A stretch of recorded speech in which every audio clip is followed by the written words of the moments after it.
Então o código que a gente vai ver, repetindo aqui, é o passo sendo uma constante, definida pelo usuário, pela gente mesmo, e direção descida ao negativo do gradiente. Então o que a gente vai precisar fornecer para o código é o ponto inicial, a gente vai chutar algum ponto aí, o passo que é constante, e a tolerância, que seria aquela questão do quão pequeno pode ser a norma no nosso gradiente. Então, para verificar nossa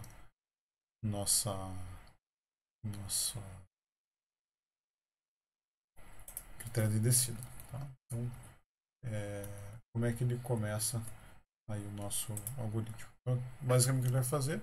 Ele vai importar o NumPy, que é uma biblioteca de comandos matemáticos. Aí, então, se forem naquele link do professor Argenta lá, eu coloquei no Moodle, que vocês sugeriram na aula passada, ou aqui em Help NumPy, você tem lá uma biblioteca de coisas que o NumPy vai fazer. Então, tudo que vocês imaginam em métodos numéricos, ele tem programado lá. Tá? Ele inicia aqui com duas variáveis globais, que se o problem seria o número do nosso problema, que exercício a gente está resolvendo, e o cost, que vai calcular quantas vezes a gente chamou nossa função objetivo para resolver o problema. Tá? Então, começando com o cost igual a zero, e o problema vai ser o problema 1. Tá? Então, o problema 1 está definido aqui em FOBJ, dentro dessa funçãozinha. Nosso problema 1 é minimizar f igual x1 ao quadrado mais x2 ao quadrado. Lembrando que o Python começa as contagens em zero, então seria a entrada 0 do vetor x ao quadrado mais a entrada 1 do vetor x ao quadrado. Tá? Beleza, então o que a gente precisa fornecer para o nosso código é o ponto inicial. Vamos começar em x igual a 2, 2. Então x1 igual a 2, x2 igual a 2. Número de iteração igual a 0. O alfa de 0,5. E a tolerância de 10 a menos 5. Tá? Então se a gente olhar o nosso slide aqui, o nosso x0 vai ser o vetor 2, 2. E o critério de convergência vai ser lá gradiente df, a norma dele. Se ele for menor do que esse nosso epsilon grade, ele para o nosso processo iterativo. Tá? O código está organizado da seguinte forma. Dados os parâmetros iniciais aqui, a gente define os problemas dentro dessa função FOBJ. Então, o que a gente precisa dentro dessa função FOBJ passar para o nosso código? O número do problema, então, problema 1, problema 2, etc. Dentro de cada problema, a gente precisa fornecer o valor da função objetivo. Então, dado um vetor de entrada x, ele precisa ter o valor da função objetivo e o valor do gradiente dessa função nesse ponto. Tá? Então, função objetivo x1 ao quadrado mais x2 ao quadrado. Gradiente da função objetivo, um vetor, que vai ser o quê? 2 vezes x1, e a outra entrada dele vai ser 2 vezes x2. Professor, desculpe interromper, mas é que eu não sei se talvez eu tenha aberto o arquivo errado, até dei uma conferida, mas o meu x0 é diferente desse que está nesse arquivo aqui. Aí eu altero? É que eu acho que ele está visualizando o arquivo Python aula 5, na verdade. Ah, tá. Porque eu tô vendo esse aí, menos 1 e 3. Eu tô com esse aberto. Isso, esse é o que está no zip, né? Ah, então beleza. Ah, tá. Eu peguei do... Dá para seguir o fluxo aí, se quiser alterando, dá para alterar, não tem problema. Então, o que vai acontecer? Aqui a gente vai definir, se quiserem resolver problemas diferentes, vão adicionando aqui problema 3, 4, 5 até se vocês quiserem ir. Tá? A primeira coisa que ele vai fazer é para o vetor, então, para o nosso ponto inicial, avaliar qual que é o Professor, valor. Por que o senhor não colocou o comando para o Python fazer a derivada aí, ao invés de colocar já direto a derivada? Porque a gente está lidando É tão simples que eu coloquei ele. Né? Ah, tá, entendi. Mas se fosse tipo um problema mais complexo, a gente colocaria para o Python fazer a derivada, no caso, né? Pode ser. Ele vai ser útil, na verdade, quando você utilizar aquele comandinho de fazer derivada numérica do Python. Tipo, quando é um problema que não for analítico. Ele sendo analítico, ele acaba ficando sem sentido. Ah, entendi, tudo bem. Porque às vezes tem que lidar com ele simbólico, depois voltar. Afinal, fica livre aí para utilizar. Aqui só corrijam, aqui não é x, aqui é f. Tá? Ele está chamando a função objetivo em x0 e voltando f e ddf. Tá? Então, nessa segunda célula aqui, o que vai acontecer? Ele vai começar, o processo iterativo vai ser definido por esse while. Então, enquanto a norma do meu gradiente for maior que aquela tolerância que a gente setou, aquele sigmazinho lá, o tau g, ele vai ficar dentro desse while. Beleza? O que é legal colocar aqui? Colocar também um segundo critério de parada como número de iterações, só para não gerar um loop infinito, eventualmente se ocorrer uma divergência aí. Tá? Beleza, então o que ele vai fazer? Então, olhando para o nosso código, a gente chutou o ponto inicial, citou o critério de convergência, calculou a direção de descida aqui no finalzinho dessa célula, checou o critério de convergência. Então, para entrar no while, ele já faz essa checagem com esse defzinho, sendo o defzinho que você calculou lá em x0. Tá? Então, não tendo convergido, ele continua. Então, entrando aqui, ele diz que a direção de descida é igual ao menos o gradiente, vai calcular o nosso alfa, que aqui vai ser sempre igual a alfa zero. Logicamente, não precisava colocar isso aqui, mas ele está colocado só porque nos próximos algoritmos vai ter que modificar exatamente essa parte do código, já para chamar atenção para isso. Vamos fazer o update. Então, aqui no item 5, a gente faz o update, calcula o xk, que seria o nosso x tem mais 1, e avalia agora o gradiente, o valor da função objetivo nesse novo ponto, chamando novamente o fobj. Atualiza o x vira xk, atualiza o número de iteração e volta para o começo do while. Então, voltar para o começo do while é verificar novamente se houve a convergência. Não convergiu, ele vai ficar iterando aqui, vai ficar atualizando até ele atingir lá a norma do gradiente. A norma do gradiente do nosso ponto atual, se ela for menor do que a nossa tolerância, ele vai parar a execução do código. Aí, no final, o que ele vai fazer? Ele vai printar o ótimo encontrado, o valor da função objetivo nele, e aí norma de gradiente, número de avaliações da função objetivo e número de iterações. Beleza? Que são essas informações que estão discriminadas aqui embaixo. Então, testes simples que vocês podem fazer eu testei o problema com alfa igual a 0,1. E se eu colocar 0,01? Você vai lá e executa o código de volta e ele dá um erro.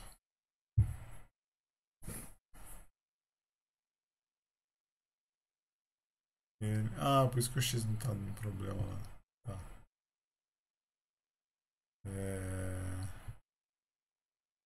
O que está faltando aqui? Esse x não está definido. A gente precisa definir x. Então, x recebe x0. Agora vai errado.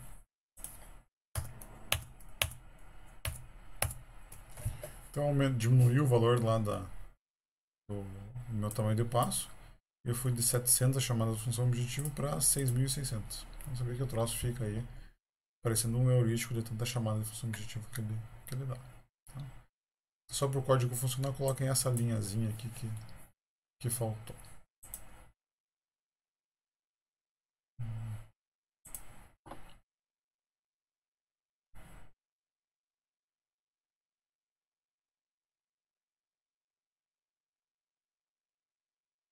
Então esse é o processo iterativo que a gente vai repetir nas próximas aulas.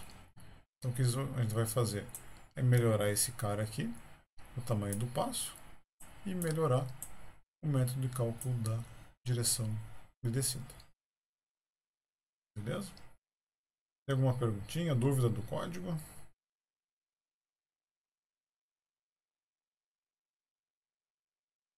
Onde é que você implementou aí a mudança, professor? X igual a x0?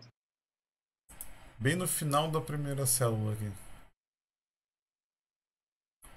Beleza. Ele tava um xzinho aqui, mas ele tava pegando o celular dF, que não faz sentido. Por isso que não tava dando erro. Daqui o F é o F mesmo e o x igual a x0, que ele não dá pau quando tá nessa linha aqui. Então não tava definido ainda.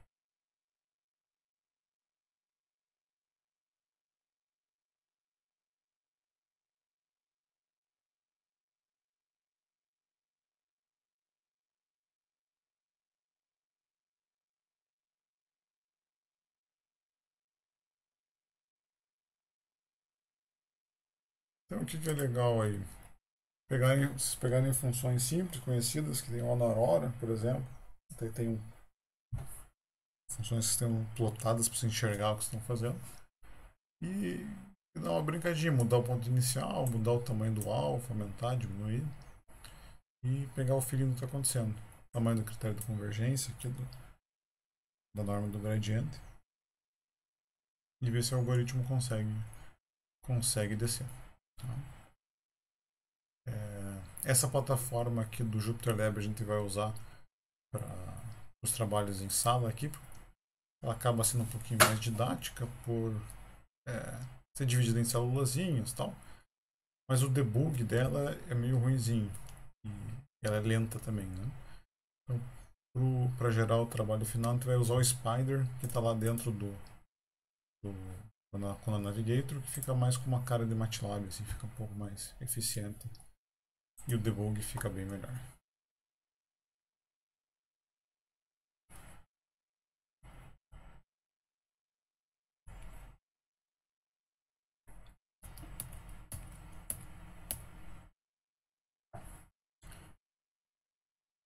Mais alguma perguntinha do código antes da gente voltar para a matéria, pessoal?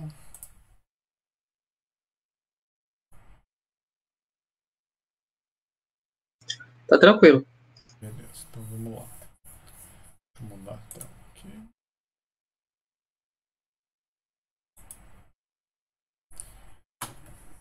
Então, o primeiro método que a gente vai ver é de cálculo de direção de saída um pouquinho mais elaborado, é o gradiente conjugado. Tá? Esse cara aqui vai ser um dos poucos que a gente vai poder afirmar que ele é sempre melhor do que o gradiente simples. Beleza? Então, em todos os outros casos, se eu perguntar qual algoritmo é melhor, vocês vão responder depende do problema. Nesse caso, se alguém te perguntar qual que é melhor, o gradiente conjugado ou o gradiente simples, vocês podem tranquilamente responder o gradiente conjugado. Tá? Então, ele é legal porque ele aumenta a eficiência do algoritmo e não te cobra muito caro por isso. Você vai ver que vai ser uma manipulação algébrica a mais e salvar algumas variáveis. Não precisa avaliar mais função objetiva, não precisa avaliar RCA, etc. Tá? Então ele é meio que uma vantagem que vem praticamente de graça. Qual que é a ideia dele? É a gente pegar e utilizar para calcular a direção de descida da nossa iteração atual, não somente o gradiente da função no ponto atual, mas também no exim, o gradiente da função na iteração anterior, x e t menos 1. Então, graficamente, qual que é a vantagem dele? Se você tivesse esse problema aqui que está plotado, se você estivesse resolvendo ele utilizando o gradiente simples, o que ele vai fazer? Começando aqui desse ponto inicial, ele vai calcular o gradiente simples e vem para cá. Ele sai do x0 e vem para o x1. Nesse ponto x1, ele calcula o gradiente novamente, que vai apontar nessa direção da linha azul. Usando um cálculo de passo qualquer, ele vem aqui para o x2. No ponto x2, ele vai calcular o gradiente que vem agora nessa direçãozinha e vem para o x3. E assim por diante, para ir para o x4, x5 até chegar no nosso ponto ótimo. Qual que é a ideia aqui?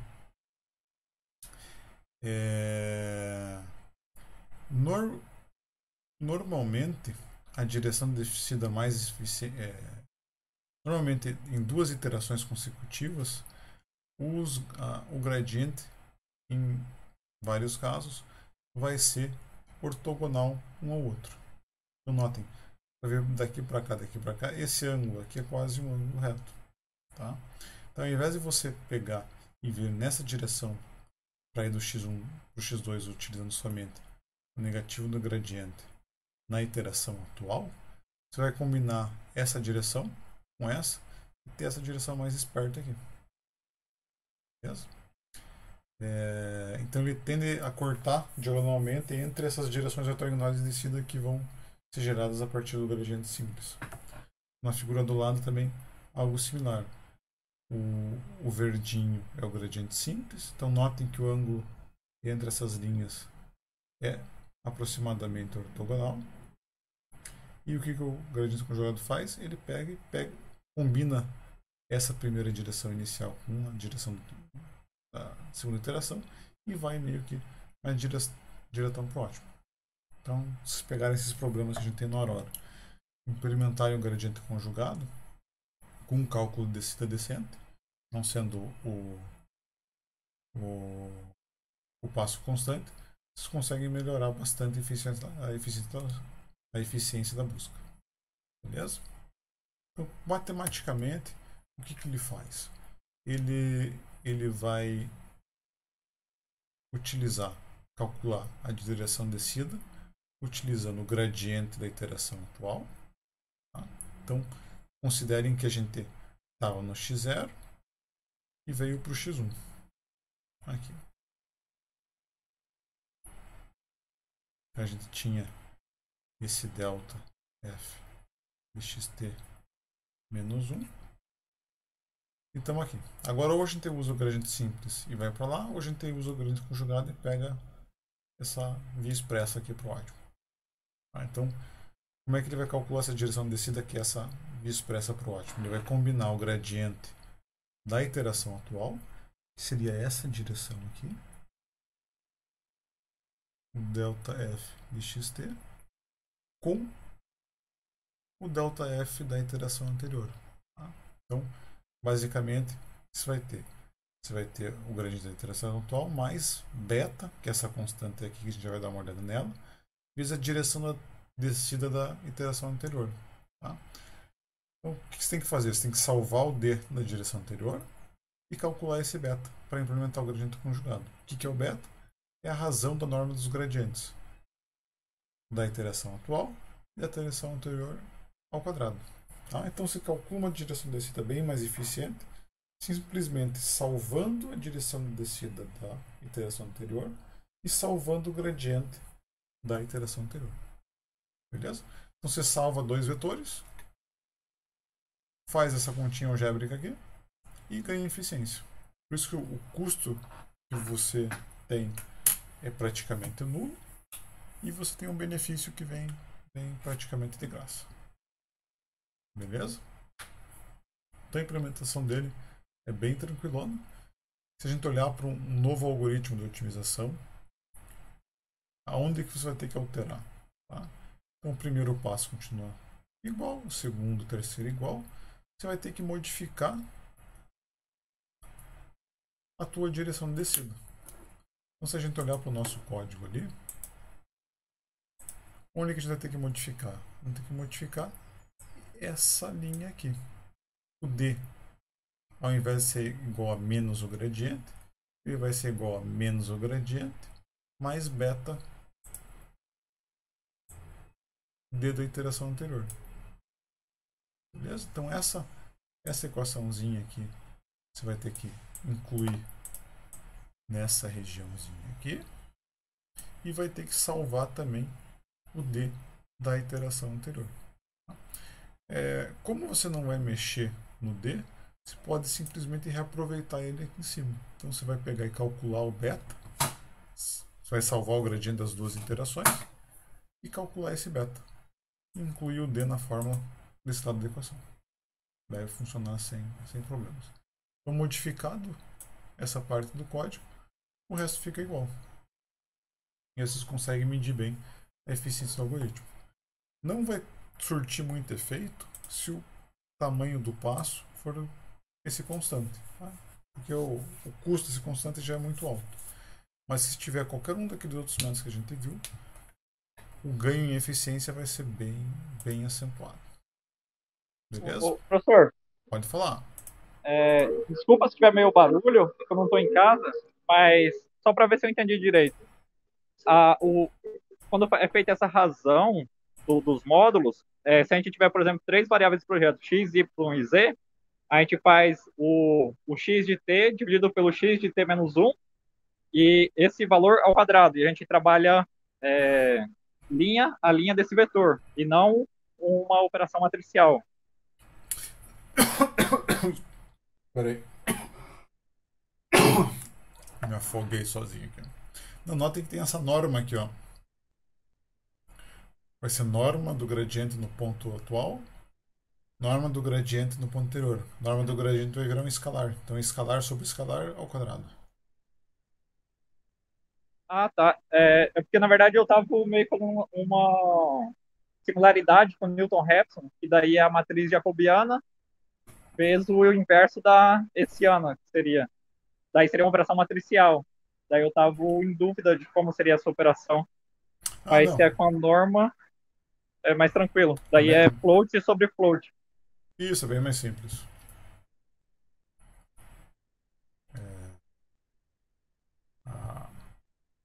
A implementação é bem mais direta. Mais alguma dúvida, pessoal?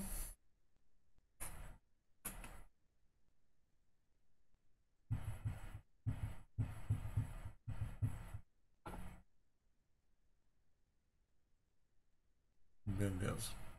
Então esse algoritmo aqui dá para recomendar ele sem restrições, essa modificação do algoritmo conjugado. A próxima modificação bem clássica é a classe, vamos chamar a classe dos métodos de Newton. O que o método de Newton faz? Ele vai alterar a forma que esse update é feito. Basicamente, ele vai dar um jeito de enfiar uma hessiana aí. Mas por que a gente vai enfiar essa hessiana aí? Vamos pegar e fazer uma expansão de segunda ordem no próximo ponto aqui, no ponto atualizado. Então, vamos pegar e fazer a expansão de xt mais delta x no ponto x igual a t, ou seja, no nosso ponto atual. O que vai dar isso aqui? Vai dar o nosso ponto atual, mas o gradiente da função vezes o nosso update, o quanto a gente vai se mover, mais o termo de segunda ordem. Quando a gente vai se mover, vezes transposto, vezes a hessiana, menos quando a gente vai se mover. O que a gente quer fazer? Quer achar um ponto máximo disso aqui.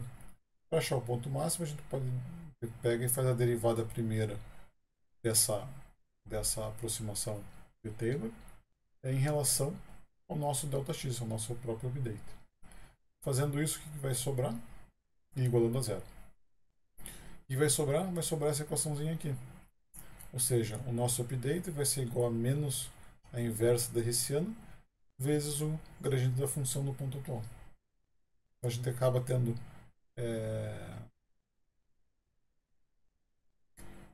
se a gente olhar para essa nossa equação lá em cima, pode considerar isso aqui sendo a nossa direção de descida atual e tendo um passo constante igual a 1. Então, a ideia é a gente utilizar essa informação adicional da hessiana para tentar calcular uma direção de descida mais eficiente.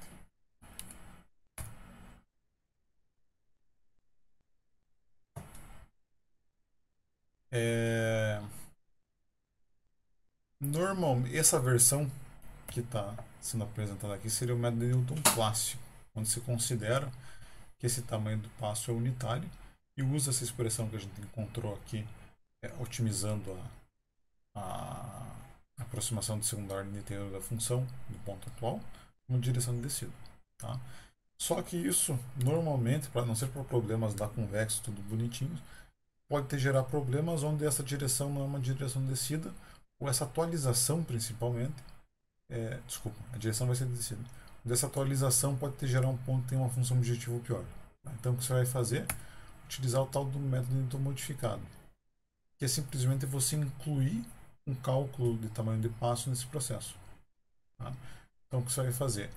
Vai pegar o algoritmo base, os 3 primeiros passos permanecem constantes, o quarto passo você calcula a direção de descida como sendo aquela expressão que minimiza lá a expansão de inteiro de segunda ordem no ponto atual. Só que você não usa o passo unitário, você faz aqui uma operação de cálculo de tamanho do passo. Com isso aqui, você tende a diminuir ou eliminar esse tipo de problema que aparece nos métodos de Newton. Você não usa o passo unitário, você calcula um passo e tem mais garantia que a tua direção vai ser o teu ponto, teu próximo ponto xt mais 1, vai te proporcionar um ponto cuja função objetiva seja menor do que o ponto atual. Beleza? Quais são os problemas os possíveis problemas, ou deficiências desse procedimento? O principal é você tem que calcular a matriz hessiana. Então, o que isso quer dizer? Você vai ter que ter derivadas de segunda ordem da função objetiva. Tá? Se a gente tiver com problemas analíticos, sem problemas. Se a gente tiver com problemas numéricos, ou seja, uma estrutura que se precisa chamar o código definidos para calcular derivada de segunda ordem, isso pode se tornar muito custoso e não vale a pena. Tá? Então tem que fazer um custo-benefício desse procedimento. A função objetivo, a matriz hessiana pode ser singular em algumas iterações, não pode aparecer esses problemas de convergência. Então, eventualmente, para sanar isso aqui de forma simplificada, você pode checar se a matriz é singular. Se ela for, você não usa hessiano e usa o gradiente simples naquela iteração, por exemplo. E o método ele não é convergência, a não ser que a hessiana permaneça positiva definida e o tamanho do passo seja calculado em todo o processo de busca. Tá? Então, o tamanho do passo, vamos dizer, sempre vai calcular o tamanho do passo, não tem por que você não calcular. Então, a ideia aqui pode ocorrer algum problema se a função for meio instável, da matriz hessiana não permanecer positiva definida ao longo de toda a interação, todo o processo iterativo do método. Por que já que tem tanto problema aqui, por que eu estou apresentando esse tipo de método para vocês? Porque existem os métodos chamados de métodos de quase Newton. O que esses caras fazem? Eles não calculam a matriz hessiana, ou seja, eles eliminam principalmente esse primeiro passo aqui, no processo iterativo. Eles começam com uma matriz hessiana genérica, então você escolhe uma matriz hessiana como sendo uma matriz positiva definida qualquer, por exemplo, uma matriz de identidade. E à medida que o processo iterativo vai se desenvolvendo, existem formas de a gente aproximar hessiana a partir dos gradientes da iteração atual e dos anteriores. Então você vai construindo a matriz hessiana a partir desses gradientes. Quanto mais você vai caminhando, mais tende a se tornar precisa essa aproximação. Tá? Então, a grande motivação aqui, ao meu ver, dos métodos Newton para otimização mais na prática, é que ela serve de base para a gente entender esses métodos de quase Newton. Então, lá no Aurora tem 2 métodos bem explicadinhos. Esse método que diz aqui que é Inverse Hessian Update, ele já aproxima o inverso da hessiana diretamente. Esse DFP é o método DFP. E esse método aqui que vocês vão encontrar em bastante algoritmo implementado. Lá no MATLAB ou no FMINCOM, que é um toolbox de otimização, vai ter esse cara implementado lá, que é esse BFGS, o nome desses 4 caras aqui. Então, em artigo, toolbox, etc., essas 4 letrinhas aqui vão estar normalmente vão aparecer. Então, quando elas aparecerem, vocês já sabem que é o que? É o método de otimização de quase Newton, ou seja, a gente não calcula a matriz hessiana, assim aproxima ela. e eles tendem a ser bastante eficientes. Tá? Então a gente tende a ter a melhoria com a melhoria da eficiência com a utilização dessa aproximação da hessiana, sem ter o principal ponto negativo, que é ter que calcular ela a cada interação. Professor, Fala.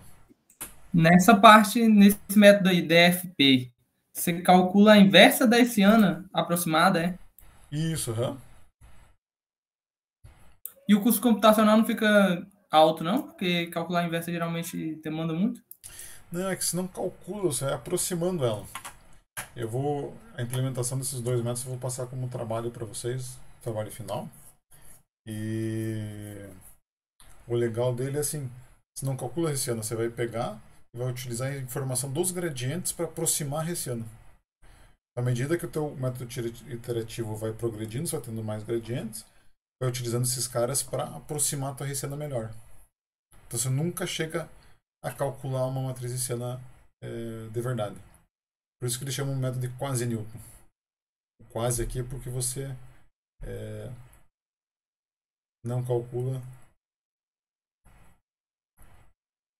a matriz hessiana diretamente. Você aproxima ela. Entendi. Essa seria, vamos dizer, a vantagem deles.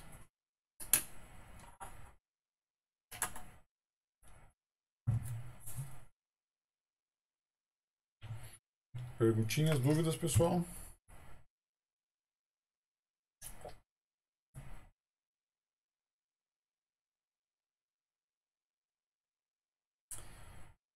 No código, o que muda? Vamos pegar aqui o código. Para você implementar, por exemplo, o método de Newton clássico, que é passo fixo aí, e unitário. O que você vai fazer? No começo do código, você setaria o teu alfa 0 igual a 1. E aqui, na definição do FBJ, você vai precisar passar para a função agora f, ddf, vai ter que incluir uma linha adicional aqui com a matriz hessiana da tua função. Então, para cada x que entrar aqui, ele tem que voltar uma matriz H. Tá?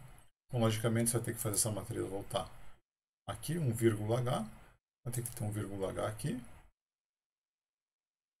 E na atualização aqui do próximo ponto, você tem que fazer a correspondência. Em vez de ter lá alfa vezes d, vai colocar essa expressãozinha aqui.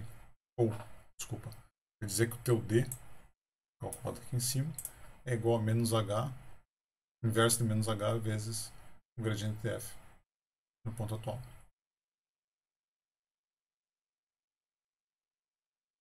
Um detalhe, não sei se não pode ser slide, deixa eu ver aqui. Não tá.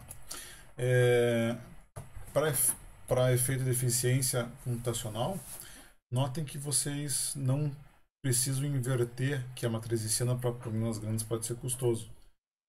O jeito mais fácil de se calcular esse troço aí é como se fosse um sistema de equações lineares. Então, o que você vai fazer é calcular isso aqui. Você vai ter H, você multiplicar os dois lados dessa equação por H. O que vai acontecer? Do lado esquerdo vai ficar H vezes delta x.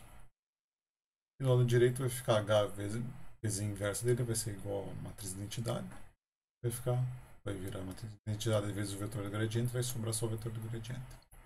Então aqui você conhece o H, conhece o vetor do gradiente, a tua incógnita é o delta x. Então se soluciona como se fosse um sistema de equações lineares, e não invertendo a hessiana.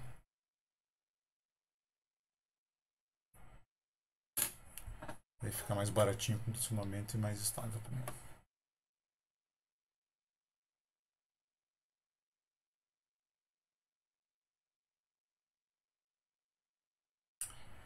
Devo meu work sugerido aí para vocês. O que é? Pegar essa funçãozinha aqui. Só preciso pegarem e fazer algumas coisas para firmar esse conteúdo da aula de hoje. Então vocês vão pegar, completar duas iterações do método de descida mais média descida, começando por esse ponto aqui. Você começa por esse ponto, calcula o gradiente, calcula a direção de descida como sendo negativo do gradiente e aproxima analiticamente o tamanho do passo, ou seja, resolve aquele probleminha de otimização de como a gente fez no exercício de hoje.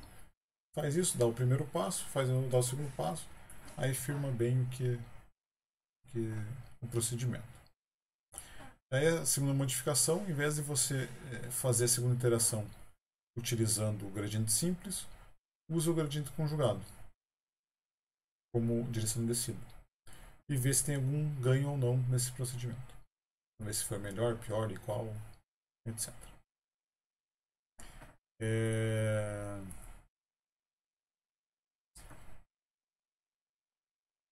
Terceiro caso, terceiro exercício, em vez de você resolver utilizando o gradiente simples, usa o método de Newton modificado. O método de Newton clássico, para essa função deve funcionar. Pode ser o clássico. E aí que você tem uma comparação legal dos três métodos que a gente viu na aula de hoje. Tá? Depois, agora é a parte de código. Implementa no computador o método Newton modificado e usa aí os códigos computacionais para comparar o método de descida simples com o gradiente conjugado com o de Newton. Tá? Eu vou passar para vocês uma versãozinha do código onde já tem aquela Golden Search, seria o método da seção áurea, para computar o tamanho do passo. Então vocês usam esse mesmo método de tamanho do passo, que é bem mais eficiente do que o passo fixo, e comparam esses três approaches aí de direção de descida. Vocês conseguirem gerar uns gráficozinhos com essa cara aqui, fica legal vocês terem a ideia do que cada um está fazendo visualmente, assim, para fixar a matéria. Perguntinhas, dúvidas, pessoal, que vocês tenham? Professor, a prova, o conteúdo vai até a aula 5? Isso, Até a aula de convexidade, então, no caso.